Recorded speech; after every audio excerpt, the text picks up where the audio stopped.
All right, Pizza Mind, you are back in one piece from Miami. Art Basel, How was it? Or Basel. Exhausting. I am extremely jet lagged, even though the time difference is only an hour. It was just insanity all around. But it was so much fun.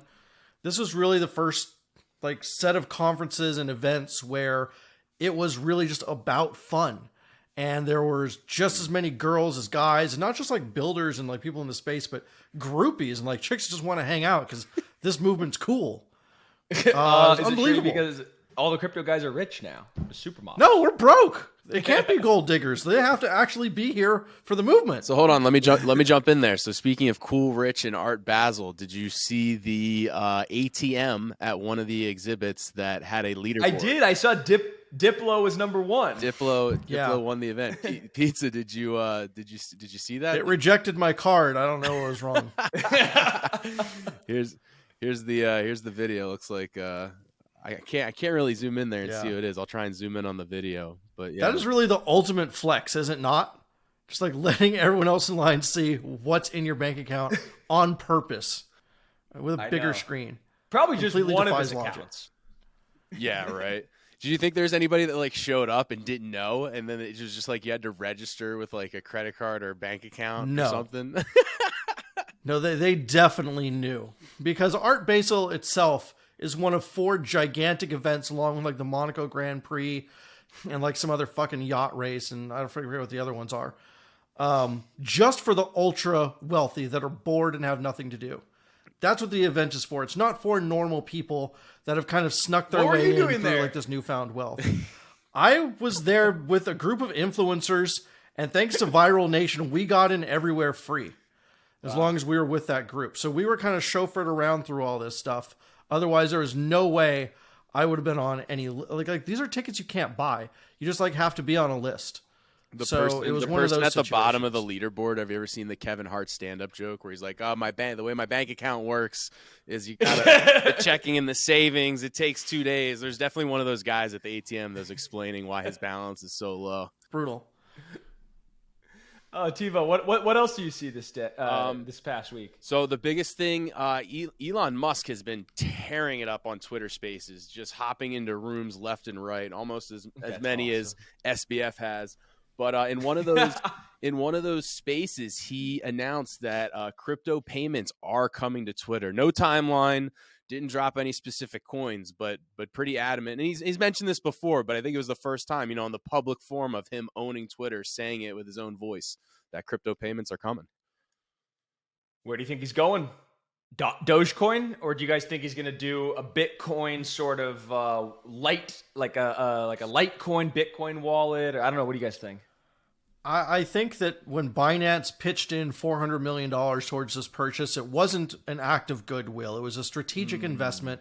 They're probably going to get their Trust Wallet systems in there, or at least Binance Smart Chain, or the BNB chain as it's now called, is going to be included in there. So we could see a lot of wrapped assets on there. I would have to think it's going to be all kinds of stuff. Elon seems like a guy who wants to give people choice, and that's a great thing. So we should see Lightning Bitcoin. We should see Litecoin, Doge, Ethereum, and probably a dozen other things. I think he's probably not going to go with one of these centralized payment providers like a Coinbase Commerce or anything like that. I think he's really going to try and do it in the right way. I mean, a non-custodial, kind of self-sovereign, where people own their own keys that are tied to their account, and making their Twitter avatar essentially like, the keys to their crypto. I would suspect so as well. And just as a natural thought of how unique he is, I feel like he's going to incorporate some type of e-commerce on Twitter too. Kind of like, a much smaller scale, but partnering with creators to have online stores maybe that you can only have on Twitter, like a mini Amazon, a mini Shopify, a mini Etsy almost. And it's it's going to process payments only through crypto. I think that's maybe how he might plan to mass adopt it. Man, I would love a platform like that, and we would definitely use it. I could see him doing something like that. I could see him doing something like how we talked about in the past, the Everything app, where it's not only do you have, I guess you actually did just describe the Everything app, but it's more than that. It's this marketplace where people have a bank account as well. They've got their own social network built into it. And they're even going to work and live in here, right? Like, using different sorts of VR down the line. Pretty crazy. Yeah, I was in a Twitter space that I frequent almost all the time now. It's called Anything But. It comes on in the middle of the night, hosted by Michaela and Lala and Goody, and they just bring up everyone who wants to speak and just contribute their 2 cents towards the topic of the night. And what they were talking about last night is if Twitter Spaces evolve to add video or AR or eventually be its own metaverse, and how that could potentially look. And I would have to say that it's an inevitability, not just a possibility. There's no question that he's going to put, I mean, he's already hinted at it with like talking to Mr. Beast and other things, like a big push for videos coming. So for us, I'm keeping an eye on that because, I want us to be, the first people of using the video. And like Twitter always has such a different following a lot of times. Like the most famous people are the most famous people across the board, but there's a lot of people that have huge Twitter accounts specifically in crypto that just don't have that following on TikTok, that don't have that following on Instagram. And so I think it's really specifically for our space, it's going to be a huge incubator for talent to rise from just Twitter fingers to video. And I think like we're on a great path there by doing stuff on YouTube and transferring our podcast to video and all that stuff. I'm excited about that, man. It's gonna be great. All right, so I need one thing. There's one more thing before we move on. You said it first. Let's hear it. There's all the different coins that he's gonna promote, or put on the platform. Not necessarily promote, but put on the platform. Dogecoin's one of them. We know it's going to be one of them, and we know as a podcast we stand that Doge has no utility. But we talked a couple weeks ago how Doge and SHIB have like this ridiculous market cap, right? And so I mean I have to expect. So I'm going on record that I'm expecting some type of funny announcement that Doge is coming. He's going to give his list. It's going to be Bitcoin, Ethereum, all of them. Doge will be on there. And then the Doge army is going to come after him and just be so excited. And he's going to partake in all these different memes and all these fun little videos that we always see and that I make some of them as well. So just for future reference, just as a friendly bet, I want to throw out price targets. This isn't investment advice. We personally, as a podcast, don't hold anything, but I want to get this on record for us three of a price target once it's announced. Where is it going to go? Maybe it goes down, maybe it's up. I got mine in mind, so I'm going with the all-time high here on this is just the Google chart is 64. So when it announces, I'm going with 43 cents. Okay. 43 cents, and oddly specific. and there is no technical analysis in that.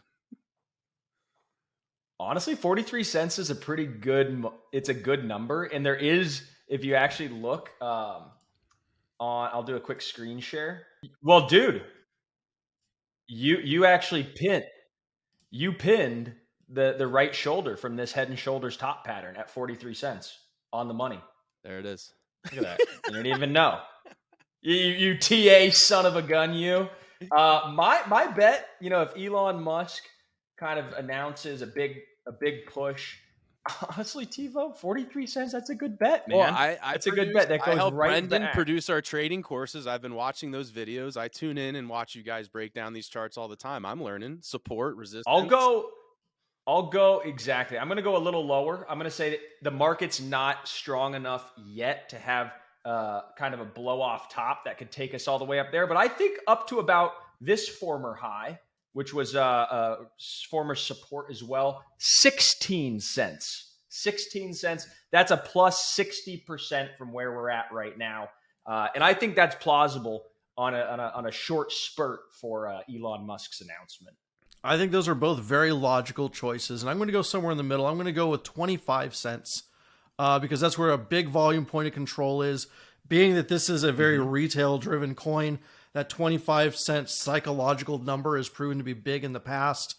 Because we are in a bear market and things are low liquidity, I could see a good rip up to that 25 cent level as people are saying, the bear market's over, and I can see it coming back down to 16 cents.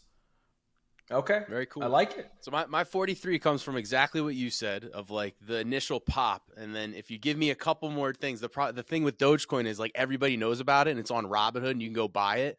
And I remember, like, before I even worked for you guys, when that thing was taken off, everybody would talk about, oh, did you see this Doge thing? You see this Doge thing? Yeah, you can buy it right here.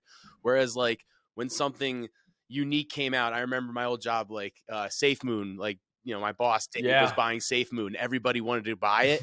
And we had to have like a little lecture of like, here's MetaMask. Here's what you have to do. Here's how you got to transfer Ethereum over, gas fees. It was wicked complicated for like somebody that has no idea what's going on. Whereas like Dogecoin, you give it 48 hours, you know, you can get grandma buying it off of her smartphone. Yeah, it's very low barrier to entry, any of these coins that are on Coinbase, but particularly Dogecoin, because it's one of the most recognizable. It's got one of the biggest communities. And in terms of market cap, I mean, this thing is no joke. That blew my mind. That blew my mind. Pull up the stocks market cap and see what's smaller than Dogecoin's $14 billion market cap. I don't even know how to find 14. So what give me a medium stock that you think isn't as big as Dogecoin. Let's see company market caps. Companiesmarketcap.com. Yeah, that's what came up. That's great. So, like, in terms of what else has a 13, like, if you look at Dogecoin, right? Dogecoin, $13.8 billion market cap. So this is a chunky market cap, and it actually has pretty good liquidity. If you look at like Coinbase, you know, plus or minus 2% of the spread, you know, $3 million and $1.5 million. You could execute a lot of size in this coin without a lot of slippage. But if you go over here and like look at like what else has a market cap, Snapchat, the entire application of Snapchat basically has the same exact market cap as Dogecoin, give or take That's $1 billion. Crazy. Pinterest, an application that's been around for years that everybody uses. Iron Mountain. Campbell's Soup. Dude, Are you serious? Campbell's Soup. I mean, Iron Mountain's responsible for like a lot of like what, like security and stuff. Campbell's Soup, you know, is on every shelf in America. Has the same market cap as Dogecoin. Are you kidding me? I just saw my very first Lucid car in the wild today, and there it is. It basically the same market cap as Doge. Is that how ridiculous is that? Expedia. Wow. You could book travel anywhere in the world, or you could have a Dogecoin. I don't know. You tell me what's more valuable. Volvo. Guys, Volvo has the same market cap as Dogecoin. How does this work? Royal Caribbean. Scroll up. Royal Caribbean. Spotify. Yeah. Spotify. FICO. I mean, the guys who are responsible for FICO scores. So with the amount of money Doge has in its ecosystem, they could start a cruise industry. All I can say is Doge cruise party. I mean, that sounds like a good time. Doge cruise party. Yeah, I mean, this thing has gotten bigger than most people care to admit. And so I think that, Elon Musk playing on it is one of those concepts. He's just like, yeah, people don't even realize how big it is, except here it is. And I'm going to make fun of it. Dogecoin's bigger than Spotify. It's insane. That is insane. All right, if we're going to segue on to the last thing I got here, some news that I saw online today. So I don't know if you guys seen this. So there was a couple that accidentally got $10.5 million sent to it by crypto.com. Did you guys hear about that? I did hear about this. So this was a while ago. Why didn't I get it? I'm a loyal shirt wearer. Where's my $10.5 million? So this was a while ago, but they, I guess the trial just started. So they officially pled not guilty as the trial gets underway this week. They're facing charges of theft because they got the $10.5 million, and apparently they wasted no time and started spending. And they bought. Here's what they bought. So 4 properties, including a home that cost $1.2 million. They gifted $1 million to their 3 daughters, $70,000 in cars to their children, $1.2 million to pay off a friend's mortgage. That's one hell of a friend. Wow. And the rest was spent on furniture, art, and other luxury products. So here's a video of the Crypto.com security team before they send them. Yeah, no shit. Seriously, hey, this cannot be theft if they didn't do anything. If someone sends them the money, like that's their money now. I don't know. It's too bad. I don't know. I think it's bad. It's mismanagement by unethical. Crypto.com, but Yeah. is it unethical? Yes, but it's not a felony on their part to receive money. Dude, have you ever seen Eagle Eye with Shia LaBeouf? It's like, this is what I think about. That money's clearly not yours. You should probably report it before somebody comes looking for it. $10 million is a lot of money. And I would be super sketched out. I would say, hey, somebody just deposited this. I'm definitely not going to keep it because it's not mine to spend. And I knew that like for every dollar of that $10 million I would spend, somebody else is going to come looking for it. And sure enough, it was Crypto.com. Sure enough, it was, gross negligence on their part. If I was a shareholder in Crypto.com, I would be very, very upset that this was able to happen. So I think that Crypto.com, hey, $10 million for them is a drop in the bucket. They should use this as, hey, at the end of the day, this is horrible publicity for Crypto.com. So why don't you just let these people off the hook? They already spent the money. It's not there. And you guys go clean up your operations because this shouldn't be happening to your institutional clients or to any other retail clients whose money was that. I think the whole thing stinks. But at the end of the day, they're going to go to trial. The crime that was committed, you're correct, is gross negligence. But I'll take your Hollywood analogy, and I'm going to go to Monopoly. All of us have drawn the card that says bank error in our favor, collect $200. Not a single person ever took that $200 and gave it back to the bank in Monopoly, and you shouldn't do it in real life either. The banks are screwing us out of all of our money with high fees and interest rates our entire lives. If something happened that finally was able to change your life and you didn't truly do anything, then yeah, take it. But is it unethical? Yes. Is it the wrong thing to do? Yes. But is it a crime of theft? No.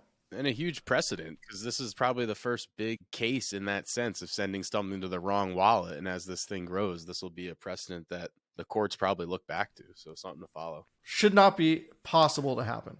And I'm curious to see what if somebody like mistyped an address and accidentally put a couple letters or numbers in the wrong area, and then this got deposited to them, and there was some other customer who was looking for his $10 million saying, hey, I sent it to what I thought was, this account, and where is it? So is it that, or is it just somebody, some bozo at Crypto.com coding with his thumb up his ass, has no idea where this $10 million went, and like, whose money was it? Was it crypto? I mean, I'm so confused at how this happened. Well, and how many users have done the accidental send? And like, so if you accidentally send something to the wrong address and you go to Crypto.com and say, hey, like I sent 10 grand to the wrong person, they're probably going to tell you tough luck. Yeah. And this is why we always use a test transaction address of sending like $1 first, just to make sure it gets to the right place. If you didn't do that and you have $10.5 million, that's no sweat off my back, I'm just going to send this without testing first. Well, then, hey, you got what you asked for. True. Not what you deserve, because that's terrible, but you got what you asked for.